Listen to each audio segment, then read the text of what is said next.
अस्सलाम वालेकुम, it's Salal Shabir and welcome back to top earning way search engine optimisation training. अब जिस तरह के हम लोग जो है अपने गूगल वेब मास्टर टूल को डिस्कस कर रहे थे, अब हम लोग जो है अपनी जो सर्च क्वेरीज हैं उसको थोड़ा सा डीपली देखते हैं कि ये ऑप्शन हमारे किस काम आता है।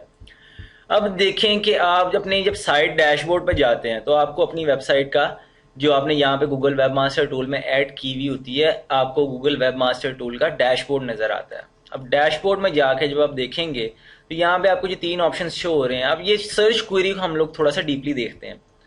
सर्च क्वेरी बेसिकली होती क्या, मैंने आपको बताया था कि जब कोई गूगल में कोई चीज़ सर्च करता है तो अगर वो सर्च करके आपकी वेबसाइट पर जब आता है तो वो आपकी एक सर्च क्वेरी यहाँ पे आपका ग्राफ एक शो होना शुरू हो जाता है। अब देखेंगे हम लोग इसे देखते हैं कि सर्च क्वेरी किस तरह से यूजर्स करते हैं। जब भी आप यहाँ पे गूगल के सर्च बार के अंदर जाके कोई इस तरह कर देते हैं जी, अर्न मनी ऑनलाइन, अगर आप सर्च कर लें तो अगर ये मैंने अपने आर्टिकल के अंदर ये कीवर्ड लगाया हुआ होगा तो उससे क्या होगा कि यहाँ पे मेरी वेबसाइट जो है वो शो हो जाएगी। अब यहाँ पे देखेंगे अगर मैं इस वेबसाइट के ऊपर जाऊँ तो इस वेबसाइट के लिए ये एक जो है इम्प्रेशन जनरेट हो जाएगा। जब मैं इस वेबसाइट के ऊपर क्लिक करूंगा, इस वेबसाइट के ऊपर चला जाऊंगा, इसका वेब पेज मैं विजिट कर रहा हूँ तो ये इसके लिए एक इम्प्रेशन होगा। और सेम एज इट इज़ जब मैं इसकी वेबसाइट पे जाके इसका जब विजिट कर रहा हूँ और अगर मैं और किसी इसकी वेबसाइट के लिंक पे क्लिक करता हूँ या किसी ऐड पे क्लिक करता हूँ तो वो एक क्लिक जनरेट हो जाता है। इस तरह से जो है हम लोग इसे सर्च क्वेरी कहते हैं। बेसिकली ये सर्च क्वेरी होती है, ठीक है। और इसके रिजल्ट हमें जो है गूगल वेब मास्टर टूल के अंदर शो हो रहे होते हैं कि यहाँ से हमारी वेबसाइट पे कितने जो है वो इम्प्रेशन या क्लिक आए। उसके बाद अब देखें कि सर्च क्वेरीज के ऊपर जब आप इसकी टैब के ऊपर क्लिक करते हैं, सर्च क्वेरीज पे की टैब पे क्लिक करने के बाद आपको इस तरह का एक टेबल शो हो जाता है। मतलब कि कितनी क्वेरीज हुई, कितनी दफ़ा लोगों ने सर्च किया तो वो आपकी वेबसाइट पे आए, कितने इंप्रेशंस जनरेट हुए। इंप्रेशंस यानी कि मैंने आपको बताया कि जब कोई आके आपकी वेबसाइट विजिट करता है तो वो एक इंप्रेशन हो जाता है। उसके बाद कितने क्लिक्स आपकी वेबसाइट पे हुए, यानी कि टॉप क्वेरी जी यहाँ पे दिखाता है। उसके बाद क्वेरी क्या है जी, कीवर्ड जो आपका होता है। जब कीवर्ड अगर आपका अर्न मनी ऑनलाइन आपने अपने आर्टिकल या अपने पोस्ट के अंदर लगाया हुआ है, अगर कोई गूगल के अंदर कोई सर्च करके उस कीवर्ड से आपके पेज के ऊपर आएगा तो यहाँ पे वो कीवर्ड शो होता है क्वेरी वाले सेक्शन के अंदर। उसके बाद जो नेक्स्ट हमारा यहाँ पे इंप्रेशन शो होता है कि हाँ जी उस कीवर्ड के लिए कितने इंप्रेशन हमारे पास आए। यहाँ पे क्लिक्स शो होते हैं कि कितने क्लिक्स आए उसके लिए। और क्लिक थ्रू रेट उसका क्या था, CTR हम उसे कहते हैं। उसके बाद उसकी एवरेज पोजीशन क्या है आपके पेज की, मतलब कि एवरेज पोजीशन इस तरह से होती है कि ये देखें इसकी यहाँ पे जो एवरेज पोजीशन है ये फर्स्ट है आ रही है। अब यहाँ पे हमारे अगर टॉप सर्च रिजल्ट्स के अंदर शो हो, तीसरी या चौथी वेबसाइट शो हो तो हमारा जो एवरेज आ जाएगा उसका, वो यहाँ पे एवरेज पोजीशन यहाँ पे आ जाएगी। फर्स्ट है, सेकंड है, थर्ड है, ये कौन सी पोजीशन हमारे उन्होंने पेज या लिंक को गूगल ने दी है। उसके बाद इस तरह से हम लोग देखते हैं अब टॉप क्वेरीज होती है हमारी। इसी तरह यहाँ पे हमारे जो टॉप पेजेस हैं जो कि टॉप पे आ रहे होते हैं पेजेस, उसका एनालिसिस भी हम इसी तरह से करते हैं। जो पेजेस पे हमारे लिंक्स या इंप्रेशंस आते हैं, जो क्लिक्स आते हैं, उसका एनालिसिस भी इसी तरीके से किया जाता है। अब देखेंगे यहाँ पे हमारे साइट मैसेजेस को हम देखते हैं। जो साइट मैसेजेस वाला सेक्शन है, जिस तरह के मैंने आपको बताया कि जब भी आपकी वेबसाइट के साथ कोई एरर होगा या गूगल चाहेगा कि आप इसे इम्प्रूव करें, उसको ये समझ में नहीं आ रहा आपका वेबसाइट या लिंक, अब यहाँ पे देखें कि इस तरह improve the search presence of HTTP, जो आपका ब्लॉग का लिंक होगा या आपकी वेबसाइट का जो लिंक होगा, इस तरह से मैसेजेस आ जाते हैं। अब यहाँ पे कोई एरर या कोई भी वार्निंग होगी, उसका मैसेज आएगा, आप उसके मैसेज को पढ़ेंगे, गूगल के मैसेज को। उसके बाद उसी तरीके से आप अपनी सर्च अपीयरेंस जो है या जो भी एरर होगा उसको इम्प्रूव करेंगे, उसे रिजॉल्व करेंगे, कोई भी इस तरह का एरर या वार्निंग आएगी। इसी तरह से ये सर्च अपीयरेंस का जो सेक्शन है, इसके अंदर अब ये देखें यहाँ पे ये शो हो रहा है वार्निंग एक ये किस्म की दे रहा है हमें, यानी कि स्ट्रक्चर्ड डाटा नहीं है। स्ट्रक्चर्ड डाटा क्या होता है कि आपने पूरी सही तरह से कैटेगरीज बनाई हो। अगर आप एक निच पे काम करनी है अर्न मनी ऑनलाइन पे, तो उस पर आप डिफरेंट तरीके से आप जो है अपनी वेबसाइट को इस तरह से मैनेज करते हैं कि वो अर्न मनी ऑनलाइन जो आपका टॉपिक है, जो आपका मेन निच है, उसके अराउंड ही स्टिक रहे, मतलब कि उसी के साथ उसी तरीके से चले। ये ना हो कि आपने अर्न मनी ऑनलाइन से रिलेटेड आपने वेबसाइट बनाई है और आप हेल्थ से रिलेटेड जनाब उसके अंदर आर्टिकल्स वगैरह दे रहे हैं, तो ये स्ट्रक्चर डाटा नहीं कहलाएगा। आपने पूरा स्ट्रक्चर्ड इस तरह से करना होता है कि आप उसके अंदर उसका मेन्यू जो है बनाते हैं सही तरीके से, मेन्यू बना के उसका अब उसका निच जो होता है उससे साथ स्टिक रहना होता है। इस तरह से करके हम लोग इसका एनालिसिस करते हैं। अब उसके बाद जो नेक्स्ट थिंग है हमारे पास डाटा हाइलाइटर। डाटा हाइलाइटर से जो है ये डाटा हाईलाइट कर देता है जो कि इंपॉर्टेंट डाटा होता है, या फिर उसके अलावा कोई भी दूसरा डाटा हो उसके बारे में ये हमें यहाँ पे स्टेटस देता है। डाटा हाइलाइटर जो है आपकी of site data in search जो होता है वो देता है यहाँ पे। ये देखें जी कि हम ये यहाँ पे improve your look in search है, उसके बाद tagging a page is easy, ये सारे यहाँ पे आपको ये दे रहा है, ये ऑप्शंस दे रहा है कि आप यहाँ से सीख भी सकते हैं। अगर आपको कोई चीज़ समझ में नहीं आ रही तो आप यहाँ से भी आप मोर जो है इसके ऊपर इंफॉर्मेशन ले सकते हैं।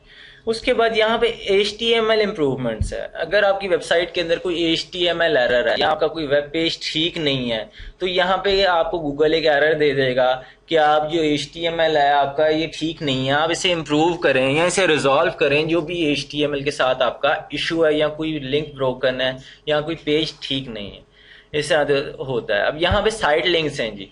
साइड लिंक्स के अंदर आपकी वेबसाइट के जो लिंक्स होते हैं उसका ये यहाँ पे हम लोग एनालिसिस करते हैं। मतलब कि अगर गूगल के अंदर आपका ये देखें कि सर्च रिजल्ट में शो हो रहा है आपका पेज, इसके नीचे आपने अक्सर देखा होगा कि 5-6 पेजेस और शो होते हैं जो आपके पेज होते हैं, जो 5-6 लिंक्स होते हैं। अगर आप चाहते हैं कि यहाँ से आपका जो लिंक है वो हट जाए, आप हटाना चाहते हैं, यानी कि यहाँ पे जो टॉप पे 6 लिंक्स आ रहे हैं आपके इंपॉर्टेंट, आपकी वेबसाइट सबसे पहले आती है, उसके बाद आपका यहाँ पे लॉग इन का एक पेज आ जाता है, उसके बाद साइन अप का आ जाता है, ज्वाइन, या इस तरह करके आपके 5-6 पेजेस आ जाते हैं या 3-4 पेजेस आ जाते हैं। अगर आप उसमें से कोई चीज हटाना चाहते हैं तो यहाँ पे आप उस लिंक वो लिंक दे देते हैं यहाँ से, यानी कि कौन सी सर्च रिजल्ट के लिए। अगर कोई blog.topearninglist.com सर्च कर रहा है और 5-6 इसके नीचे लिंक शो हो रहे हैं इंपॉर्टेंट, तो अब यहाँ से इसको ऐसे ही रहने देंगे। नहीं तो अगर आपका कोई और आप लिंक से हटाना चाहते हैं कुछ इंपॉर्टेंट पेजेस तो यहाँ से आप हटा सकते हैं। आप यहाँ से देखें demote this side link URL, यानी कि अगर आप डिमोट करना चाहते हैं, यानी कि ये हमारे टॉप सर्च रिजल्ट्स के अंदर ये लिंक मेरी वेबसाइट का ना शो हो, इस तरह से ये प्रोसेस करता है। उसके बाद हम लोग अब सर्च ट्रैफिक जो है हमारी, हम उसको देखते हैं। सर्च ट्रैफिक के अंदर क्या होता है जी, सर्च क्वेरीज ये आपको दिखाता है, जिसके बारे में मैं आपको ऑलरेडी पहले बता चुका हूँ। सर्च क्वेरी क्या होती है, जो आपकी गूगल के अंदर कोई सर्च करके आपकी वेबसाइट के अंदर आता है तो वो आपकी सर्च क्वेरी कहलाती है। इसी तरह लिंक्स टू योर साइट है, मतलब कि आपने अगर कोई बैकलिंक्स वगैरह क्रिएट किए हैं, कोई भी आपने बैकलिंक क्रिएट किया है दूसरी वेबसाइट्स पे जाके और वो आपकी वेबसाइट की तरफ जो है वो रेफर कर रहे हैं यूजर्स को, या आपकी वेबसाइट से लिंक हो रहे हैं, तो वो यहाँ पे शो हो जाते हैं कि कौन कौन सी वेबसाइट से लिंक्स आ रहे हैं आपकी वेबसाइट के ऊपर और कौन कौन से नहीं आ रहे, और कहाँ कहाँ से लिंक्स जो है वो इंपॉर्टेंट आ रहे हैं आपकी वेबसाइट पे। उसका एनालिसिस आप यहाँ से करते हैं। उसके बाद इंटरनल लिंक्स आ रहा है जी।